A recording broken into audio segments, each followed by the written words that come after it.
Google Classroom offers you the ability to communicate with your students and for your students to communicate back. This is especially important when students do not have an email address. You can still use Google Classroom to communicate both publicly with your class and privately with individual students. This video will show you how to do that. Here I am in a teacher window, okay? And what we're going to do is show you how to make an area, make a location for students to ask personal questions, private questions related to the assignments that you're doing. So for example, maybe you're working with students on, let's say, a BrainPop assignment or some other assignment that requires a password to log into a specific application. Could be an everyday math type of an application or some other application. Okay, so the way you do this is, first of all, in the classwork, you're not going to do this in the stream, but you're going to do this under your classwork tab. Now, under the classwork tab, I made a topic called I Need Help.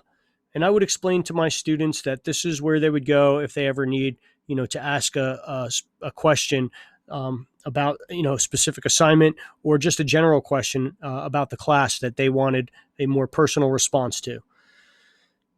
Right? In order to create that topic, you just create a topic and then you type the name of the topic and you add it, and then that will pop up in the list on the left.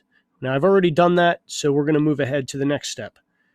The next step would be to create, and I'm going to use a question here. And you could also do this with assignments, and every assignment that you create also offers the ability for students to to create a private comment as well. But we're going to make this a very general question that students can access anytime they have a question. So I would say something like, please create a private comment if you need help.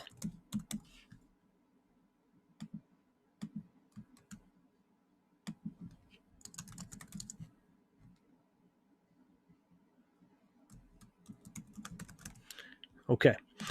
Now, I'm going to leave that as short answer. I'm going to set this to not graded,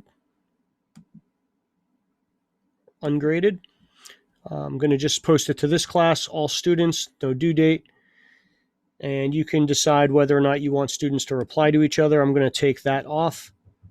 And I'll allow students to, well, they don't need to enter their answer here because they're not actually answering this question. Okay, now here you can push the ask button. And now you have that posted. And it's going to be underneath this I need help topic. And now I didn't place it there, so I can either click, drag, and drop it into place. Whoops. Or I'm just going to drag that back out. I guess I can't. The other way you could have done that was you could have edited the question and changed the topic right here. Okay, so now that we've asked the question, I want to show you what this looks like on the student end. So when the student logs into Google Classroom and they go to your class, okay, they may not see anything in the stream, and that's because as the teacher, I turned off the announcements, so I can just show you that. I'm going to hop back now to the teacher account, and I just want to show you that under the settings, under classwork on the stream, I have the selection hide notifications. By default, I believe show condensed notifications is usually highlighted. If I had this highlighted, what you would have seen was a notification that I posted a new question. I tend to not use that. It keeps my stream with a minimal amount of information in it. It's less confusing, I feel, for my students. So I usually have that turned off. Instead, I suggest that my students always use the classwork tab. And if I have any instructions I want them to read, I would post that independently in my stream. All right, so now under the classwork tab, for that student.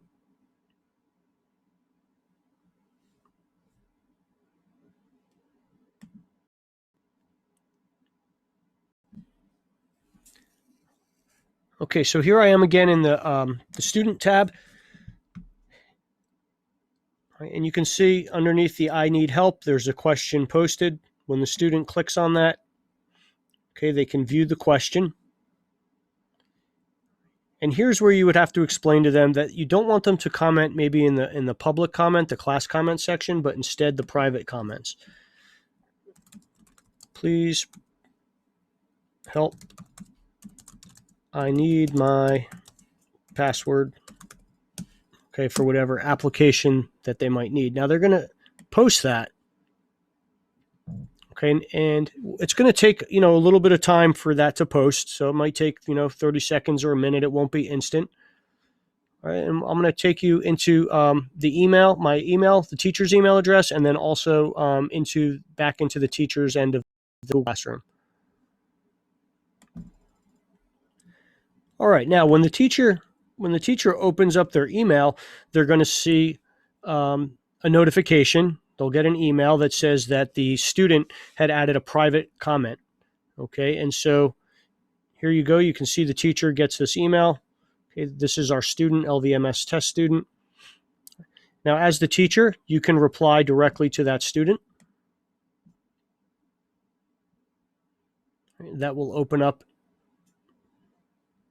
the Google Classroom for the teacher. And here you can respond to that comment. Okay, so there's the password. You post that.